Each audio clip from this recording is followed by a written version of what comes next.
Olá, meus amigos e amigas, meus irmãos, minhas irmãs, que estão estudando esse livro, Evolução em Dois Mundos. Então, nós estamos iniciando o nosso segundo estudo e vamos hoje já passar para o primeiro capítulo do livro. São informações importantíssimas que nós vamos orientando rapidamente, porque, como disse a vocês, é preciso que vocês também estudem. Nós estamos aqui, já fizemos nossas pesquisas e temos aqui o amparo também de algumas anotações para que a gente possa estabelecer com vocês uma parceria bem interessante dentro do estudo deste livro, certo?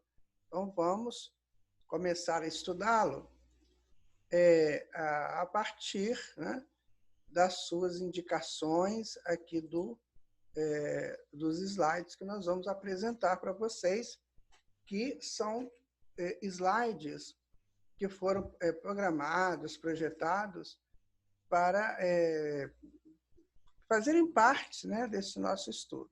Bom, então vamos começar aqui apresentando esse primeiro slide aqui, olha, que é o slide de abertura do nosso estudo. É a primeira parte, capítulo 1, estudo 2/28, fluido cósmico. Onde estamos e o que nos cerca. André Luiz vai começar o estudo do livro falando do macro. Então, ele vai dizer do macrocosmos. Porque, à medida que o estudo for evoluindo, ele vai trazendo para o microcosmos.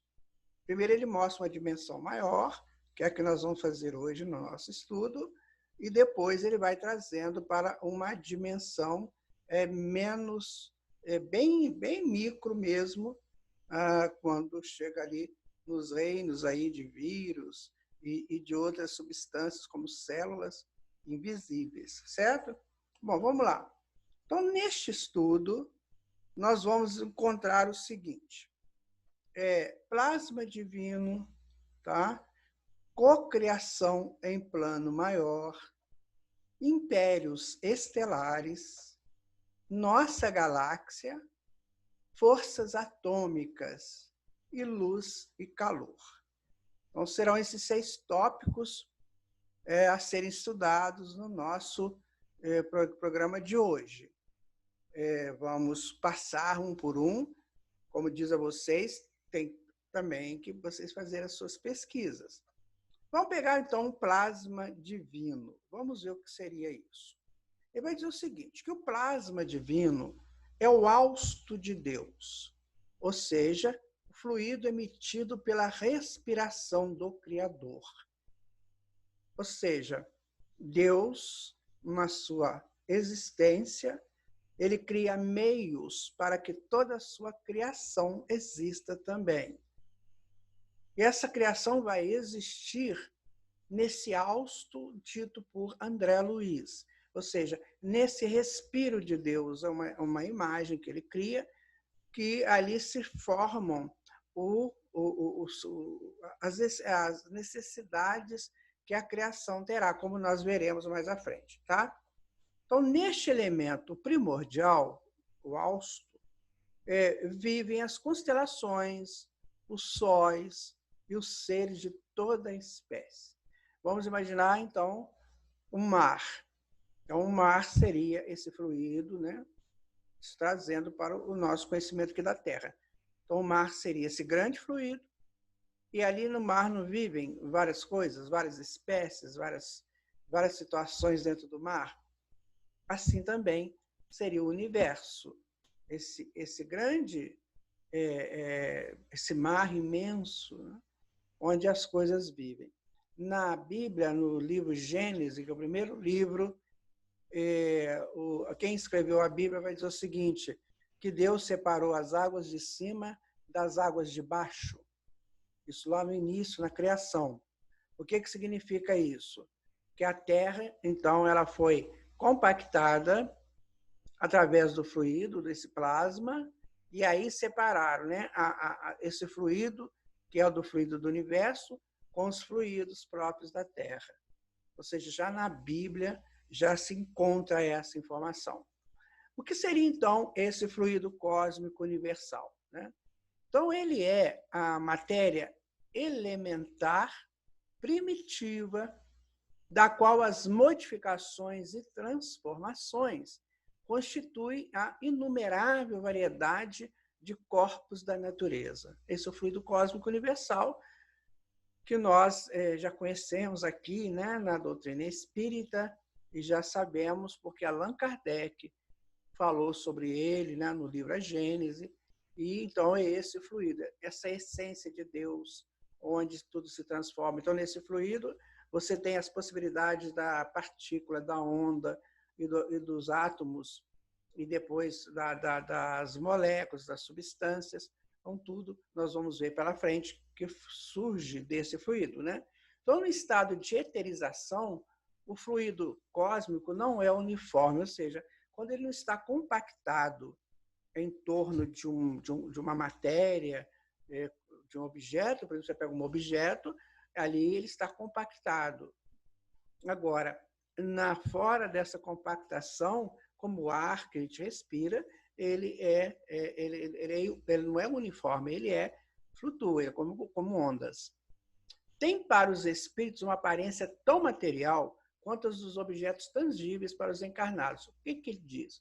Que para os espíritos desencarnados, eles conseguem ver esse fluido de uma maneira natural, como se fosse algo que nós vemos aqui como encarnados, algo da matéria. Então, ele é visível para os espíritos desencarnados e, claro, dentro da sua evolução, dentro da sua condição. Então, a solidificação da matéria, em realidade, não é senão um estado transitório do fluido cósmico universal. Você pega qualquer objeto aí na sua casa e você vai ver que ele é a solidificação do fluido cósmico universal. Por exemplo, quando ele se desfaz, e vamos aqui um exemplo bem interessante, que é bem simples, e com ele você pode associar outros exemplos. Você pega uma pedra de gelo aí da sua geladeira, ele está em estado sólido, você põe essa pedra numa panela, põe em fogo embaixo, lá no fogão, e ele vai tornando-se líquido. E dali a pouco ele evapora, certo? E some. Desaparece aquela pedra pesada, aquela pedra sólida.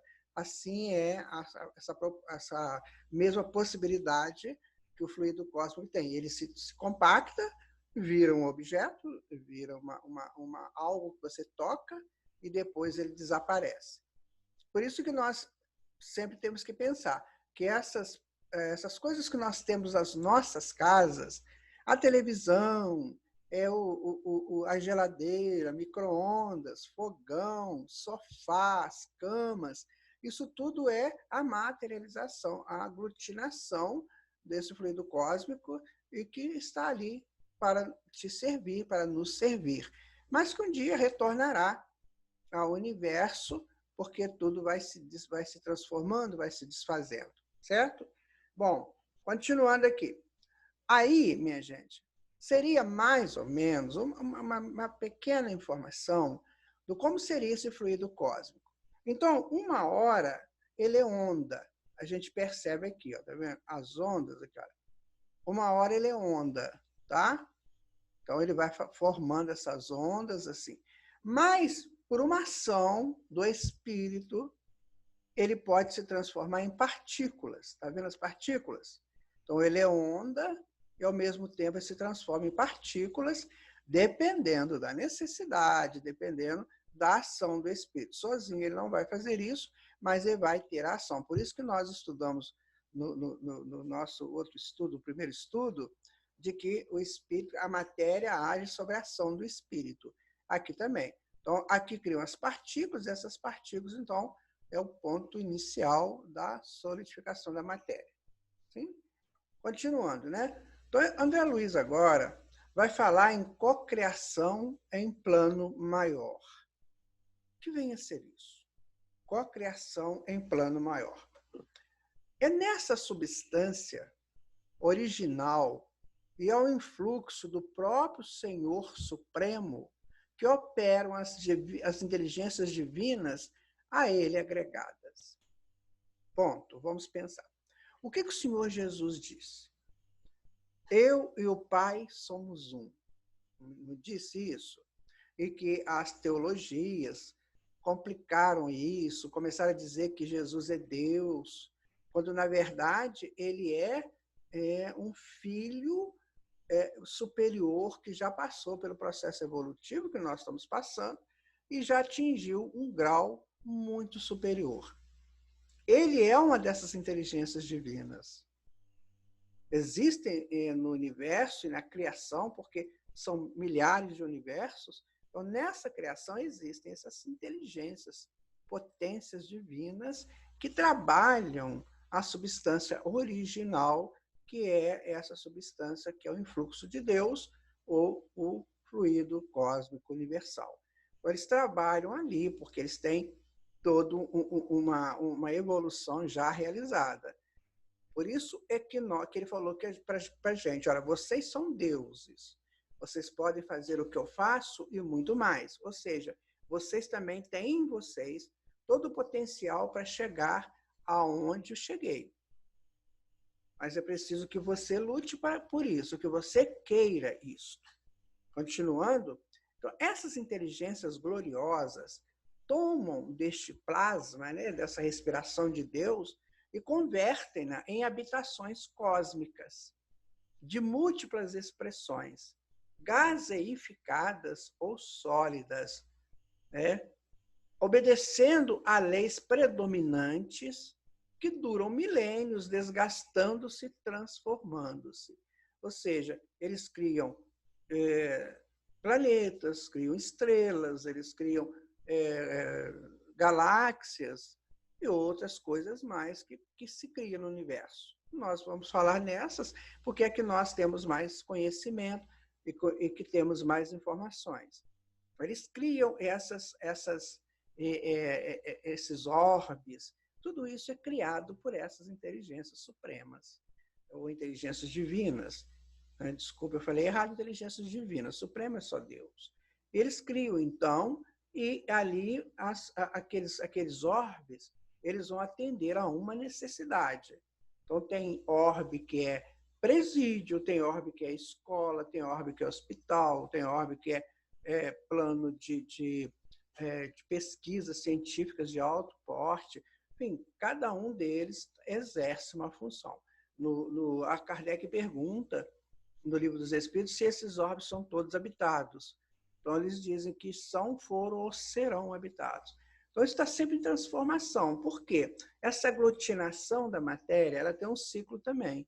Então, chega uma hora que, pelas forças cósmicas que operam nela, as forças gravitacionais, as forças centrífugas, centrípeta, elas vão atuando e elas vão desfazendo pelo movimento, pelo calor, pela temperatura, mas, enquanto isso, ela cumpre a sua função, né? Que é de ser um local desse de estudos. Aqui nós temos um exemplo de um orbe sólido, que é a nossa prezada Terra. Ela tem um núcleo extremamente forte, pesado, né, de ferro, carbono, e tudo nela é material ainda. A nossa expressão aqui é toda expressão material. É tudo muito concreto. E temos aqui o Saturno, que é um planeta gasoso, aqui explicando, né, que ele converte habitações cósmicas de muitas expressões, gaseificadas ou sólidas. Gaseificadas, o Saturno, sólida, a Terra. E no nosso sistema, quais são todos eles? Então, você pega Mercúrio, Marte, Terra, não, Mercúrio, Vênus, Terra e Marte, esses 4 primeiros são sólidos. Daí você vai Júpiter, Saturno, Urano, Netuno, já são gaseificados. Plutão também, se for considerado planeta, é gaseificado. Percebe? Então, aí a diferença. Então, existem orbes que são, né, densos, fortes, assim, como esses 4 primeiros que nós citamos. E existem os gaseificados, mas todos eles estão seguindo aí um plano de criação, que a gente não sabe. Nós estamos tentando aprender a Terra, estamos tentando entender o planeta que nós moramos. Mas vai chegar um dia que nós vamos saber de tudo isso. Vamos com vontade, com calma, que a gente chega lá, né?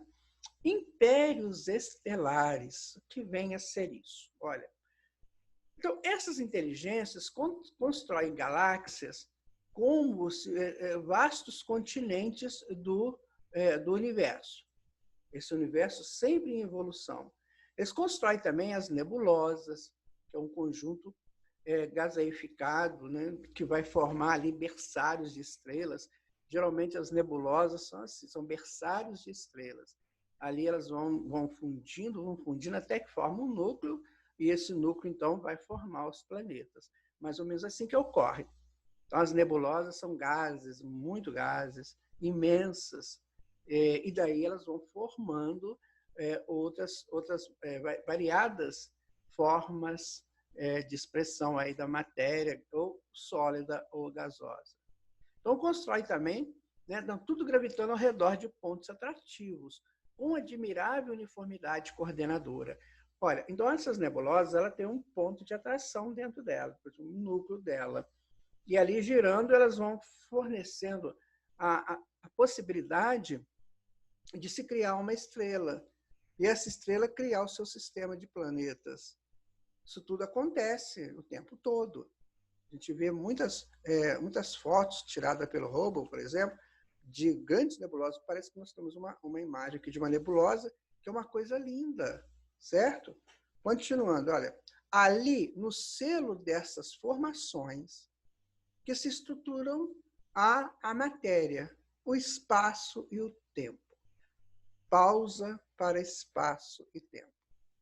Matéria nós já vimos que é uma agregação dos átomos que vem das partículas, que pode ser partícula, pode ser onda. Bom, o que seria o espaço-tempo? Veja você, o espaço-tempo é um local delimitado. Como é que seria? Imagina que o universo tivesse uma grande esteira ou uma grande teia, uma dessas telas maravilhosas, lindas. Esse é o espaço. Daí você coloca uma coisa pesada nessa tela, ela vai afundar, certo? Quando ela afunda, por exemplo, você põe um sol, uma estrela aí, então afunda. Quando ela afunda, ela cria o tempo. Então ela vai girar naquele tempo criado. Daí que o tempo ele não existe como fundamento, ele existe como uma probabilidade. Vamos imaginar aqui o nosso sistema. Quando o nosso Sol afundou, essa tela de espaço, sabia-se que em torno de 9 bilhões e meio de anos terráqueos contados pela Terra, que ele terminaria o ciclo dele. Então ele ia desfazendo e a teia ia voltando. Ou a tela, como queira. Ela ia voltando. Mas o Sol também tem o seu ciclo que gira em torno da galáxia. Certo? Então, ele tem esse tempo de giro em torno da galáxia. Enquanto ele faz esse giro também, ele está trabalhando o tempo que ele consegue, que se pensa do tempo solar. Então, nós estamos pensando em tempo terráqueo. Não vamos entrar muito nesses tempos fora, não, porque senão vamos ficar aqui perdidos em tanto número. Tá? Então, vamos pegar só a Terra. Então, a Terra tem o seu tempo, como que ela faz seu tempo? Pelo seu giro em torno do Sol. Então, cada giro desse é um ano, que a gente conta, né? 365 dias, ou seja, ela roda em torno dela 365 vezes, e enquanto isso, quando ela gira 365 vezes, ela faz a elíptica dela em torno do Sol. Aí vem o ano, e o ano é assim. Então, ela está trabalhando dentro de um tempo. Isso é tempo. Qualquer coisa que você vai fazer, você também cria esse tempo. Digamos que você vai lá na cozinha para fazer um almoço delicioso. Daí, você chega na cozinha, você afunda o tempo, o espaço lá.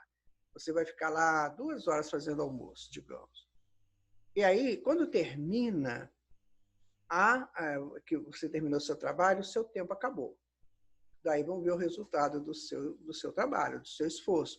Como é que foi o almoço? Foi legal? Foi bom? Todo mundo gostou? Você gostou? Então, aí é o resultado do tempo que você criou. Então, nós criamos tempo o tempo todo. Percebem? Eu vou estudar, por exemplo. Então, eu criei um tempo. quando eu termino esse tempo, o que de síntese que eu tiro dele? Porque toda essa síntese vai para a atmosfera. Jesus falando com a mulher pecadora, sabe aquela mulher que queriam jogar pedra nela? À noite, essa mulher procura Jesus. Aí Jesus diz para ela uma coisa, ela pede, né, ajuda a Jesus, enfim. Então, Jesus conversando com ela diz assim, que geralmente não, que a pessoa que comete adultério, ele fere o organismo social.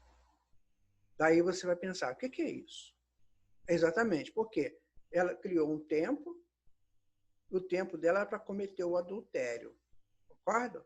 Quando termina o processo lá do adultério dela ou dele, o que vai acontecer? Essa coisa vai para a substância superior da atmosfera, que vai juntar no campo morfológico da sociedade e vai perturbar esse campo morfológico. Por quê? Porque a ação foi negativa, foi contra as leis de Deus.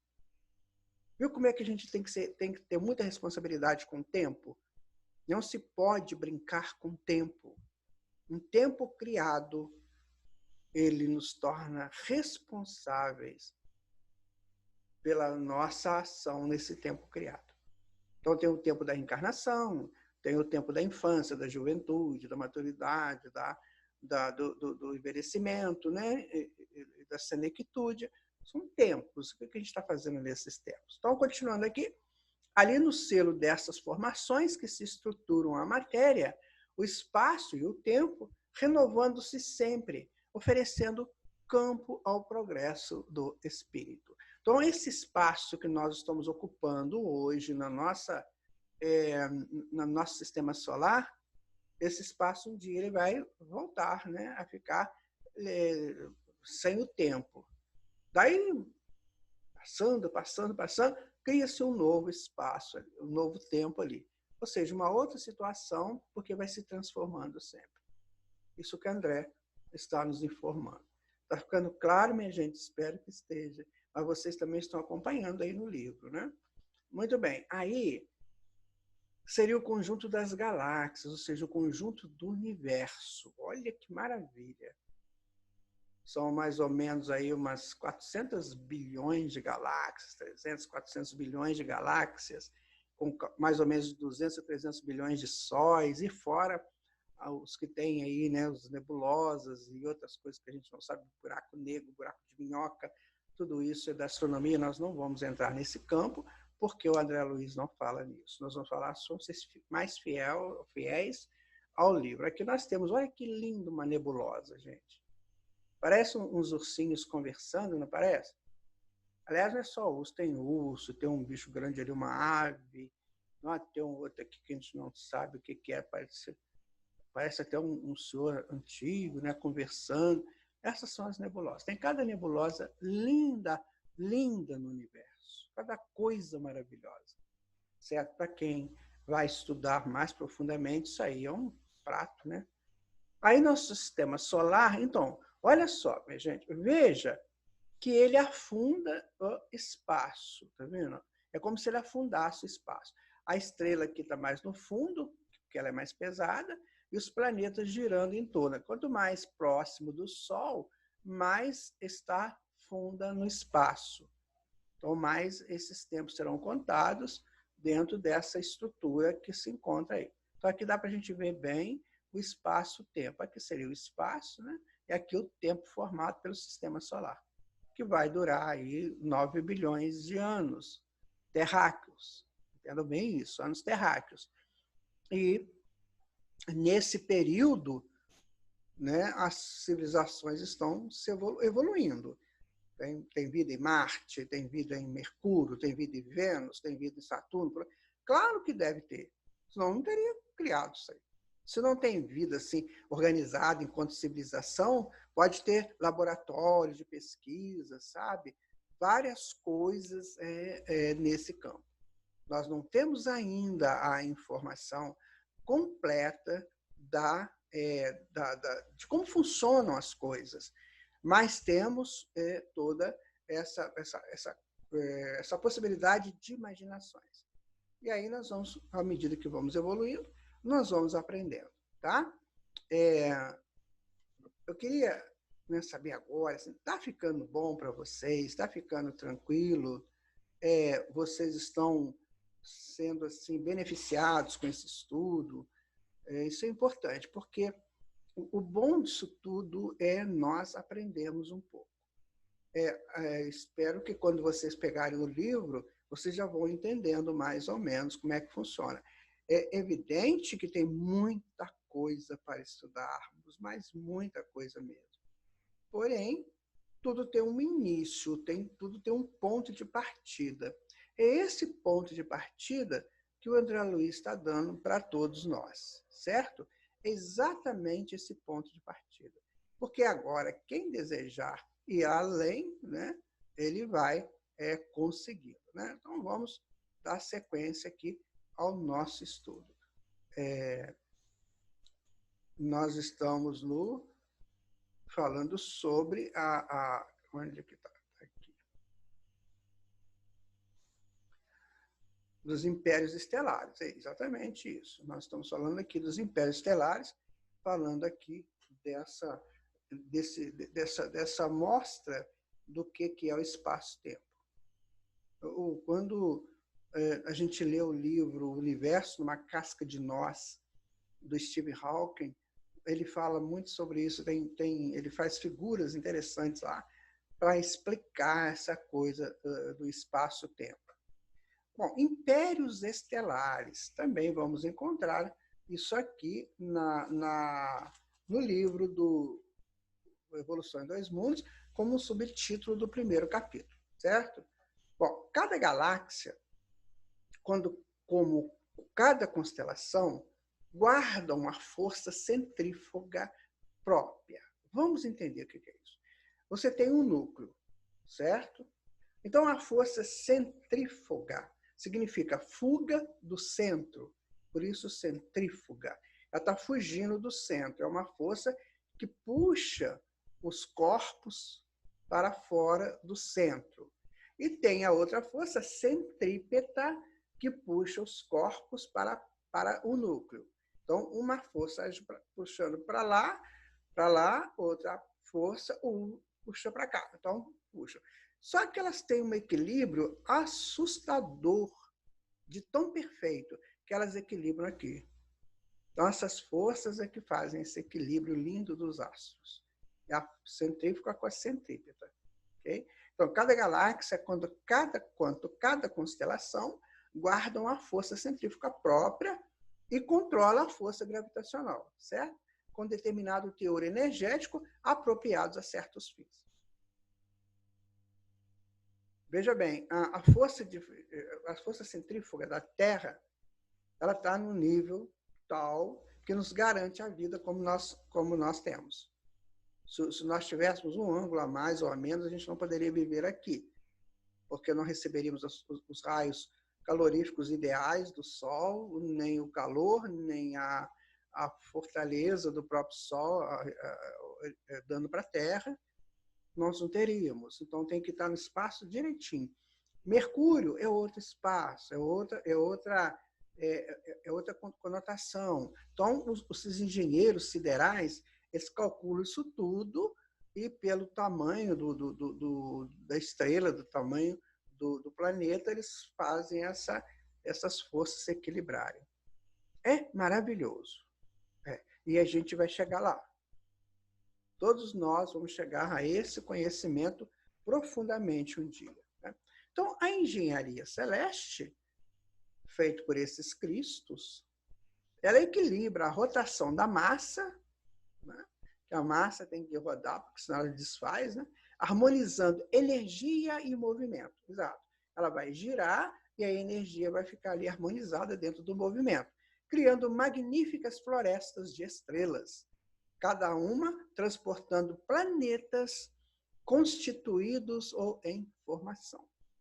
Ou seja, a criação é uma fábrica de coisas que nós chamamos de astros, nebulosas, caminhos, não sei.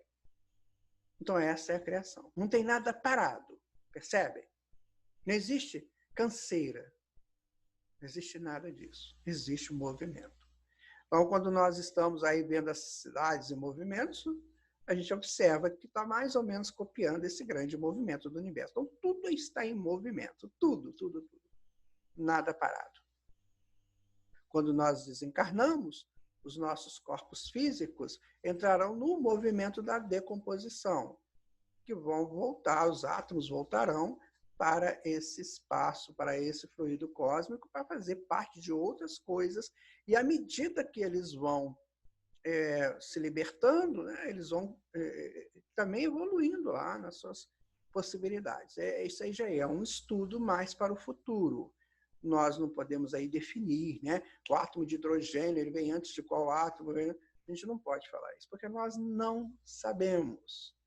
Tudo que a química sabe hoje é essa combinação dos átomos, os pesos atômicos, as quantidades de elétrons de cada átomo, mas não sabe assim essa colocação evolutiva do átomo, nós ainda não temos. Mas vamos ter, demora não. Bom, olha que maravilha que isso aí. É o universo. Maravilha, né? Só que para nós é esses pontinhos aí que a gente não entende. Mas para esses engenheiros siderais, vocês querem um exemplo muito interessante sobre isso, sobre a visão nossa e a visão dos cristos de universo? Está no livro Brasil, Coração do Mundo, Pátria do Evangelho. Já me perguntaram isso várias vezes. Por que Jesus chega aqui na América do Sul, em 1375, mais ou menos? O Brasil ainda não era um país, ainda não era uma terra conhecida da Europa. Só os nativos que estavam aqui. Aí Jesus chega aqui com Hilel, aqui na América, no que seria, né, a América, e aí ele pergunta para Hilel, onde que aqui nessas terras a gente vê a marca da minha redenção, da redenção do homem pelo meu evangelho? Mais ou menos essa pergunta.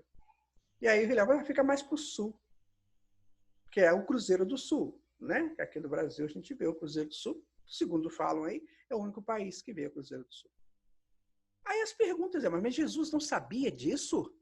Não, porque ele não vê estrelinhas, ele vê o conjunto. Ele vê conjunto. Sabe? É a mesma coisa da formiguinha chegar para um de nós e perguntar assim, onde que fica naquela folha aquele pontinho que eu pego aquele néctar que eu tenho que tomar para me fortalecer para levar a folha? Ele não vai saber, só não sei. Porque eu vejo a folha como um todo. Então Jesus pergunta, onde que fica? Porque ele vê pelo um todo, ele vê com a visão cósmica, visão de Cristo, visão harmonizada. A visão cósmica é essa. Quando se chega nesse nível, isso tudo aí vira o quê? Uma grande cidade, um caminho, enfim, como se fosse nossa visão aqui de cidade, de país. Essa é uma coisa que nós precisamos de começar a entender, né? Senão a gente vai ficar aqui. Ah, mas o Chico Xavier psicografou errado. Porque minha gente, para nós termos alguma palavra contra o trabalho do Chico Xavier, nós temos que ser muito superior a ele. E não tem, enquanto médium, não. Enquanto médium, nós não temos. Tá difícil. E tem gente que fala, né? Que Chico Xavier errou. Muito sério isso. Por isso que a gente tem que tomar cuidado, porque escrever, psicografar um livro desse, psicografar os outros que ele fez, é preciso ter uma mediunidade muito além para que eu, na minha simplicidade, no meu pouco conhecimento, querer julgar um trabalho. Eu tenho que apresentar uma coisa melhor. Porque quando eu julgo alguma coisa, eu tenho que trazer sempre uma coisa melhor. Ok? A nossa galáxia, a nossa casinha linda, é a Via Láctea, é que nós vamos ver agora. Olha só. Comparemos a nossa galáxia à grande cidade de um país, cuja extensão não podemos conceber. Ou seja, a galáxia é uma cidade de um país. Provavelmente esse país é uma constelação de galáxias, porque tem isso.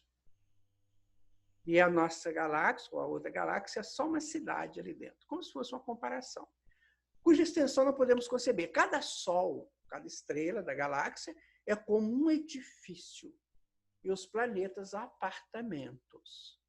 Então, a nossa galáxia não é a mais humilde, mas inúmeras outras superam também a nossa cidade. Sabe? A nossa casa, a nossa cidade.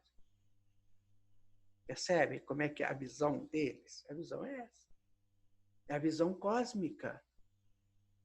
Para você chegar na visão cósmica, você tem que chegar na consciência cósmica. O que é cósmico? Cosmo é organizado, né? Equilibrado. Cosmo significa isso. Caos é desorganizado. Então, tudo tende a sair do caos para o cosmos e retornar ao caos. As coisas se organizam por um tempo e desorganizam para outro fim. Assim que funciona, como o André Luiz nos explica. Aí está a nossa galáxia, ela é maravilhosa, imagina você, que coisa séria, né? Essa casa que nós moramos no universo. Ainda moramos bem na periferia, não é? Mas não tem importância, moramos. Além da nossa construção, existem edifícios gigantescos, como Betelgeuse, né? Como Canopus, como Artúrios. Eu vou falar um pouquinho de cada um. O que é Betelgeuse? É uma estrela vermelha de primeira grandeza e que faz parte da constelação do Órion. Uma constelação é um agrupamento de estrelas que fazem mais ou menos um desenho, né? Antigamente as pessoas criaram esses nomes a partir desses desenhos que elas formavam. Então, o Betelgeuse está na constelação de Órion. Ele vai falar de Boeiro, né? que contém o Artúrios. É uma constelação, fica no norte. E essas estrelas são de primeira grandeza, ou seja, imensas. A Canopus, ela é estrela de primeira grandeza da constelação de Argo, também chamado de constelação de navio. Então, aqui ele vai colocar essas estrelas aí, certo? E o que vai acontecer? Se nós formos atravessar nossa galáxia aqui de ponta a ponta, fazer esse trajeto aqui, ó, a gente tem que viajar na velocidade da luz. E demora 100 mil anos para fazer esse trajeto a 300 mil quilômetros por segundo. Demora um pouquinho. Mas tem uma coisa boa. Há uma informação dos egípcios que o pensamento viaja a 8 milhões e 100 mil quilômetros por segundo. Bem superior à da luz, que é 300 mil. Nossa, é 8 milhões. Então, provavelmente, à medida que os espíritos vão evoluindo, né, eles vão atravessando isso aqui rapidinho. O pensamento, eles estão aqui, já estão aqui. Porque o pensamento viaja muito mais rápido. Bom, isso aí é para o futuro. Só estamos passando essa informação para que a gente possa começar a perceber que o universo é possível de ser transitado nele. Claro que é possível, senão Deus não teria feito assim. Tem pessoas que falam assim, nossa, eu gasto 100 mil anos, mas como é que vai ser? Eu não vou viajar à velocidade da luz? Não. Você não vai viajar na velocidade da luz. Você vai viajar muito superior à velocidade da luz, pelo seu pensamento. Certo?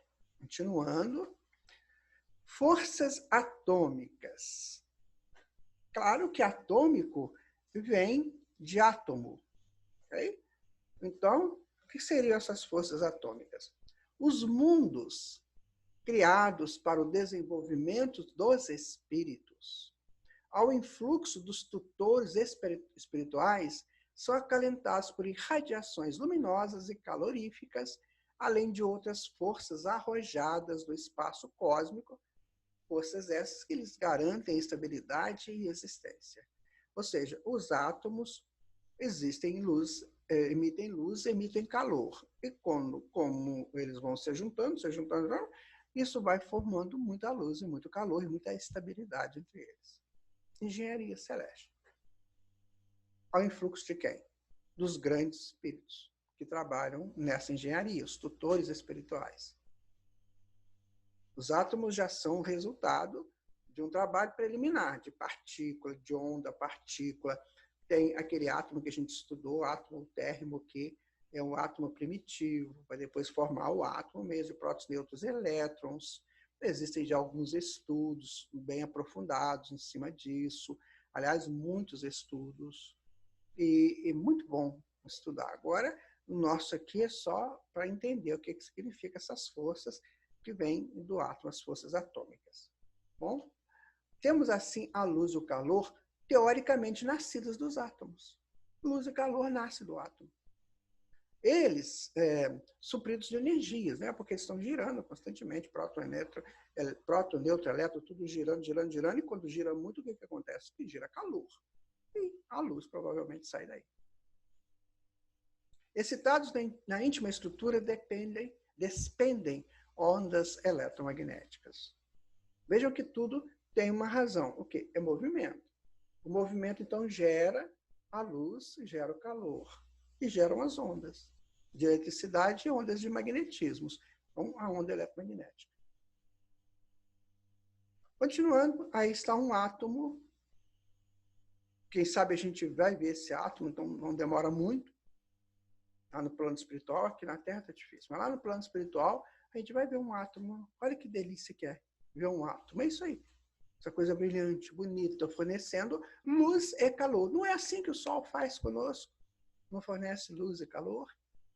O que é o átomo? O átomo é um protótipo do Sol. E os elétrons, porque ele tem um núcleo, que seria o Sol, e os elétrons, que seriam os planetas. Então, isso tudo girando fornece isso aí. Viram como é que é importante isso aí do átomo? Antigamente, a gente estudava que o átomo era a menor parte visível da matéria, né? Hoje já não é mais. Hoje a gente já sabe de partículas e já sabe de ondas. Okay? Olha que lindo esse átomo, gente. Isso aqui, claro que é uma representação, né? Não se vê o átomo. É uma representação, mas seria o núcleo aqui, ó, e os elétrons girando de uma maneira fantástica em torno dele. Aí tem elétron que escapole e vai para outro átomo, tem outro átomo, outro elétron que vem para cá. É uma gigantesca, uma mecânica absurdamente perfeita, que vale a pena estudar. Por isso que se encanta os pesquisadores. Tem pessoas que ficam loucas com isso. Quando começa a estudar isso aí, meu Deus do céu, eu não sabia disso antes. E isso estimula também o nosso estudo.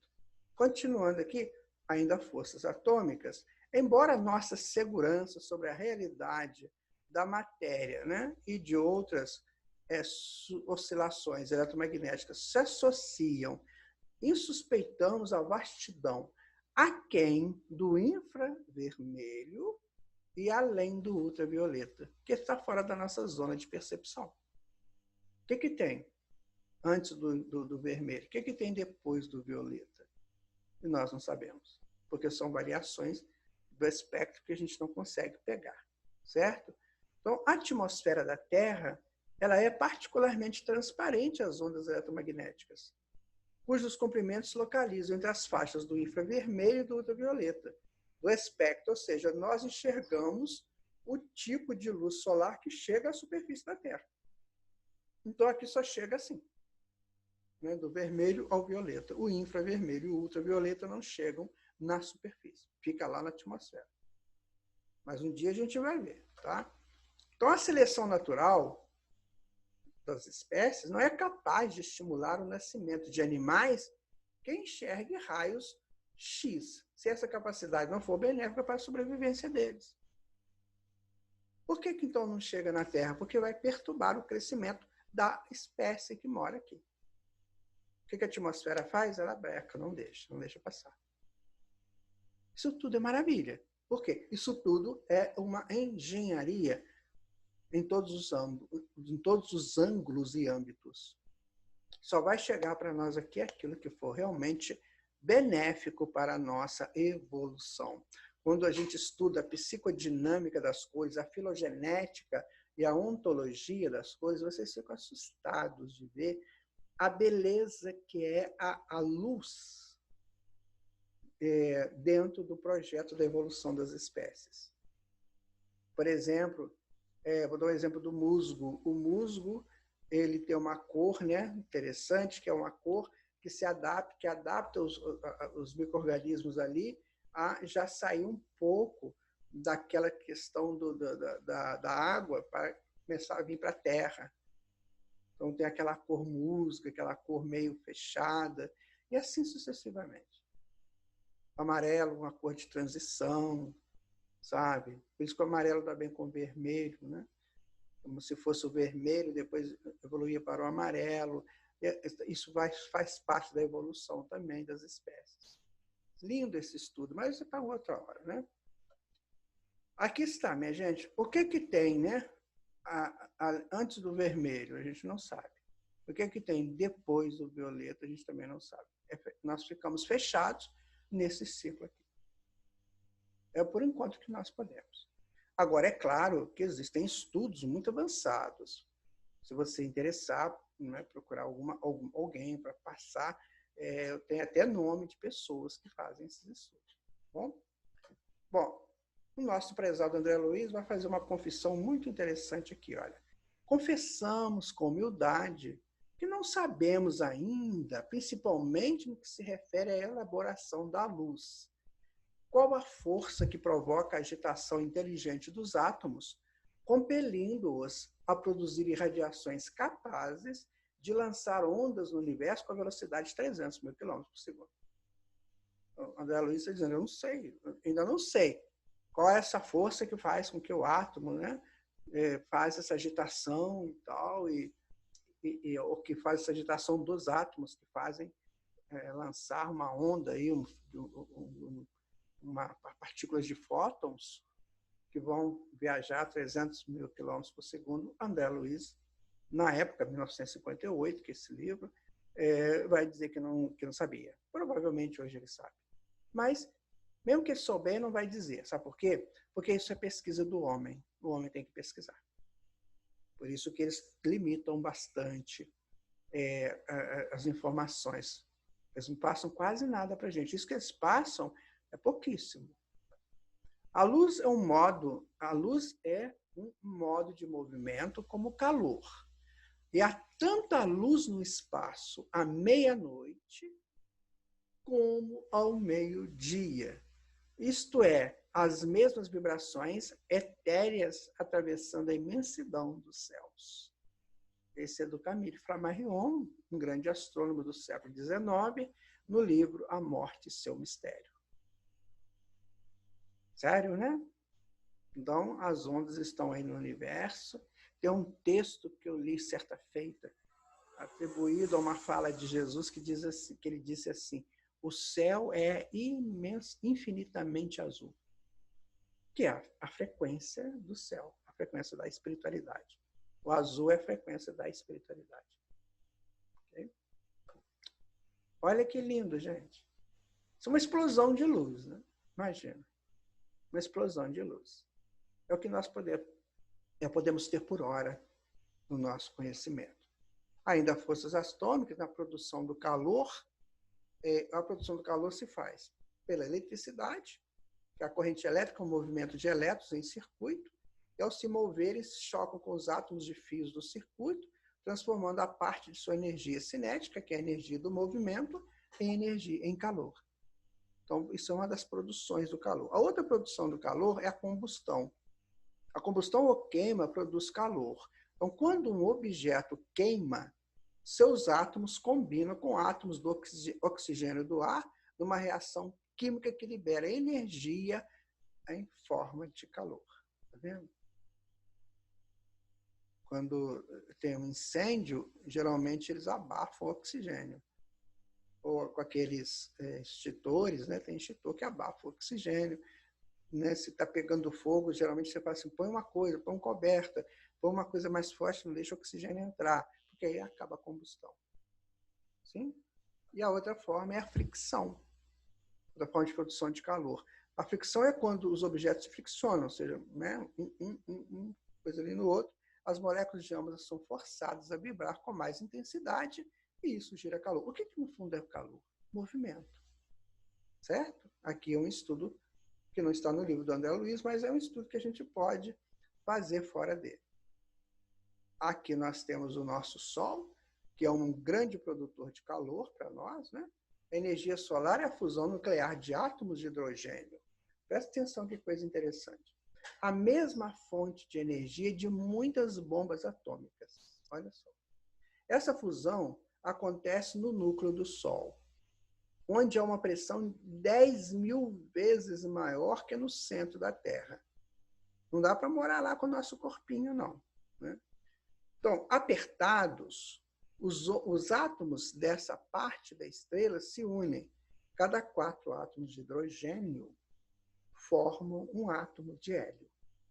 Então, o que o Sol está fazendo? Ele está transformando hidrogênio em hélio, pela pressão que tem lá. Então, o Sol vai virar essa estrela de hélio, segundo essas informações que nós temos. Bom, cocriação em plano menor agora, tá? Nós estávamos falando cocriação em plano maior, e agora em plano menor. O plano maior a gente sabe que é pelos grandes engenheiros siderais, como nós vimos até aqui. E a cocriação em plano menor? Então, assim como há cocriadores em plano maior, também há criadores em plano menor. O que seria isso? Vamos lá. Assimilam corpúsculos da matéria com a energia espiritual que lhes é própria, formando assim um veículo físico-psicossomático em que se exprime. O que é isso? É o perispírito formando o seu corpo. Ele está criando em plano menor. Não lembra que a gente estudou isso? Que o perispírito vai formar, vai dar força para a formação do corpo? Isso é uma criação em plano maior. Esse é um exemplo que ele deu, tá? Cunham civilizações que abrangem no mundo as comunidades encarnadas e desencarnadas. Então, essa parte é dos espíritos ainda que criam em plano menor, que a gente faz parte também. De alguma maneira, nós estamos fazendo isso. Quando nós educamos alguém, quando nós favorecemos a educação de alguém, nós estamos criando em plano menor.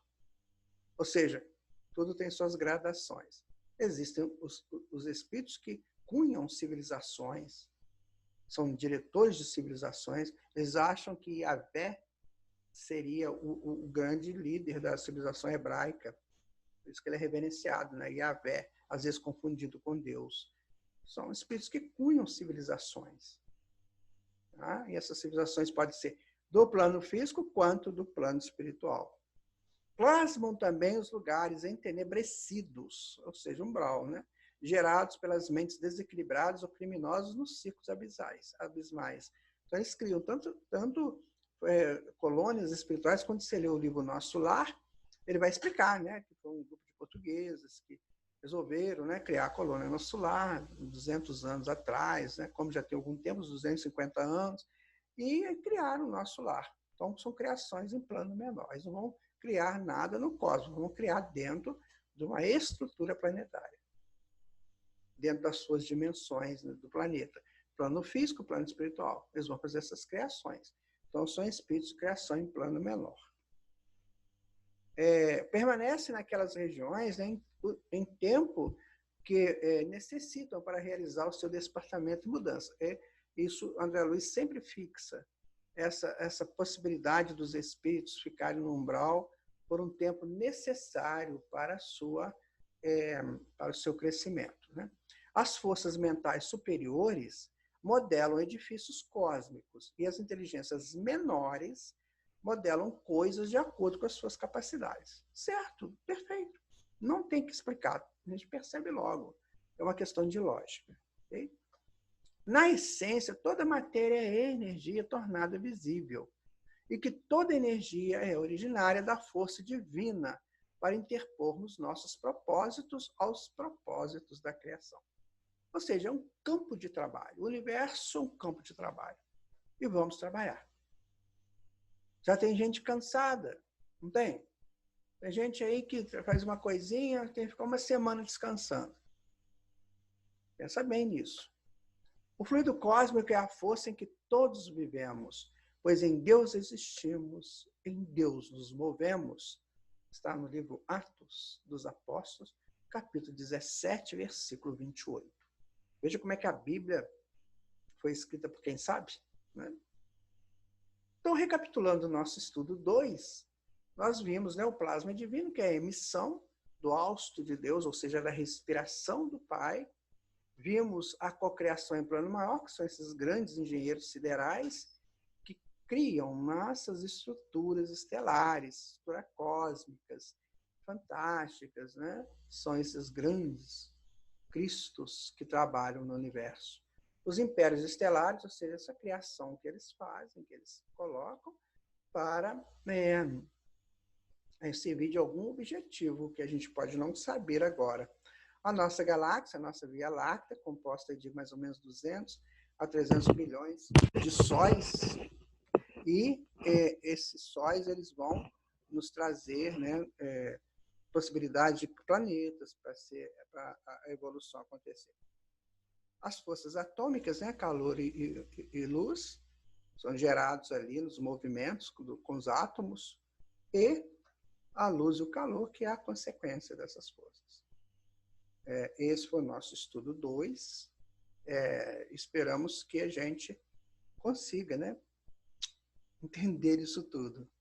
Foi o que nós pudemos passar dentro da nossa pouca condição. Aí você continua estudando. Aqui é o nosso recado final do nosso estudo. As mãos que hoje criam maravilhas cósmicas, um dia, lá muito longe, tomaram do hausto do Criador e criaram corpos e civilizações, assim como nós fazemos, ou como os espíritos da Terra fazem. Locais e ambientes diversos em pequenos mundos. Essa necessita ser a minha mão, co-criador em plano menor, para que eu me veja inteligente, harmônico, perfeito, belo e benevolente. Percebe a importância de sabermos isso?